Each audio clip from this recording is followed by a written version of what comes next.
Halo anak-anak, selamat pagi. Bagaimana kabar anak-anak? Semoga anak-anak selalu dalam keadaan sehat ya, dan selalu dalam lindungan Ida Sang Hyang Widiwasa.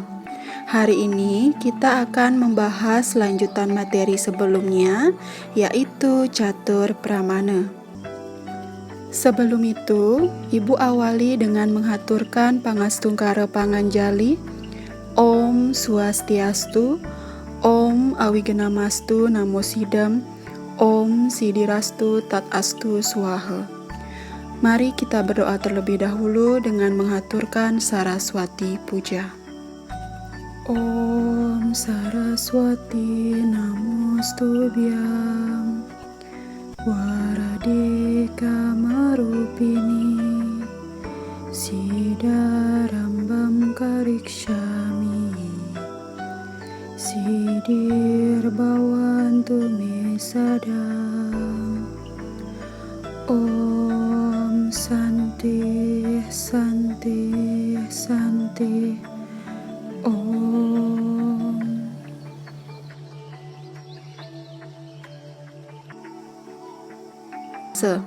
Hari ini kita akan membahas lanjutan materi sebelumnya, yaitu catur pramana. Tentunya anak-anak sudah paham apa itu catur pramana, bukan? Begitu juga bagian-bagian dari catur pramana. Nah, kali ini Ibu Guru akan memberi contoh dari masing-masing bagian catur pramana. Yuk kita simak bersama-sama. Baik anak-anak, sudah siap ya untuk menyimak video kali ini? Kita akan bersama-sama belajar tentang contoh-contoh catur pramana. Oke anak-anak, tentunya anak-anak masih ingat bukan? Apa saja ya bagian-bagian catur pramana? Ya, betul.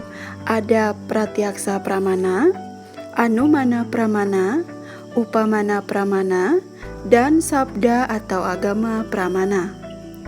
Perlu Ibu Guru ingatkan kembali bahwa catur pramana adalah 4 cara memperoleh pengetahuan yang benar. Nah, apa saja ya contoh-contoh catur pramana? Yuk kita bahas satu persatu.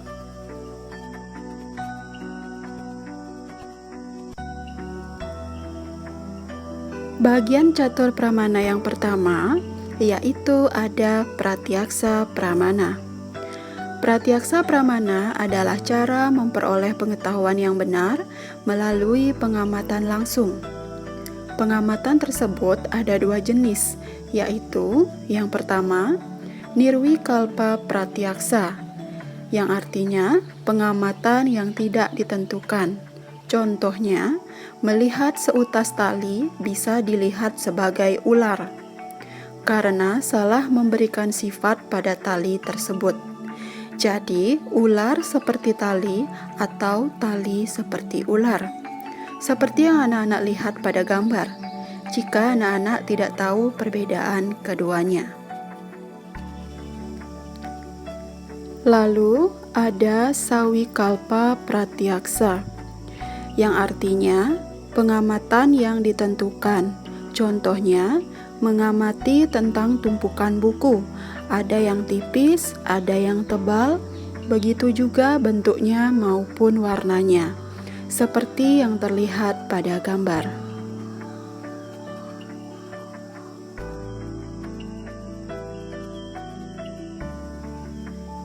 Bagian catur pramana yang kedua, yaitu ada anumana pramana.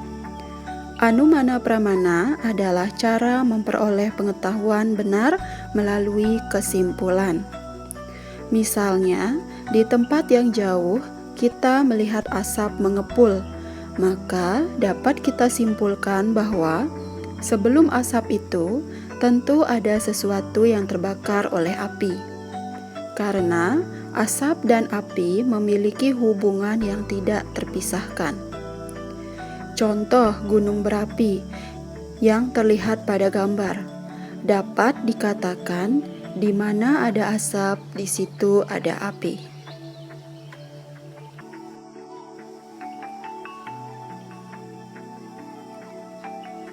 Lanjut, bagian catur pramana yang ketiga, yaitu ada upamana pramana, yang artinya cara memperoleh pengetahuan melalui perbandingan. Misalnya, orang telah tahu tentang kucing, bila ingin memberikan pengetahuan tentang harimau, akan dapat dibandingkan dengan binatang kucing, seperti yang terlihat pada gambar. Begitu pula binatang buaya jika dibandingkan dengan biawak.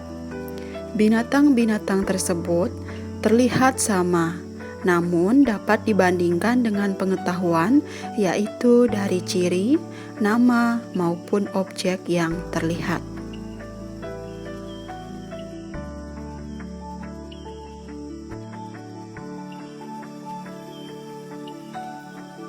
Bagian catur pramana yang terakhir, yaitu ada sabda atau agama pramana, yang artinya cara memperoleh pengetahuan melalui kesaksian orang suci maupun dari kitab suci Weda. Misalnya, guru ilmu pengetahuan alam bercerita bahwa di angkasa banyak planet-planet, sebagaimana bumi berbentuk bulat dan berputar. Nah, setiap murid percaya kepada apa yang dikatakan oleh gurunya, walaupun murid-murid tidak pernah membuktikannya, apalagi melihat secara langsung.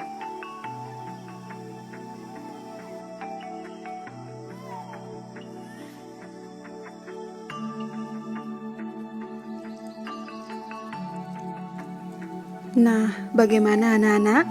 Apakah kalian sudah paham? Apakah anak-anak sudah bisa mendeskripsikan contoh-contoh yang lain dari catur pramana?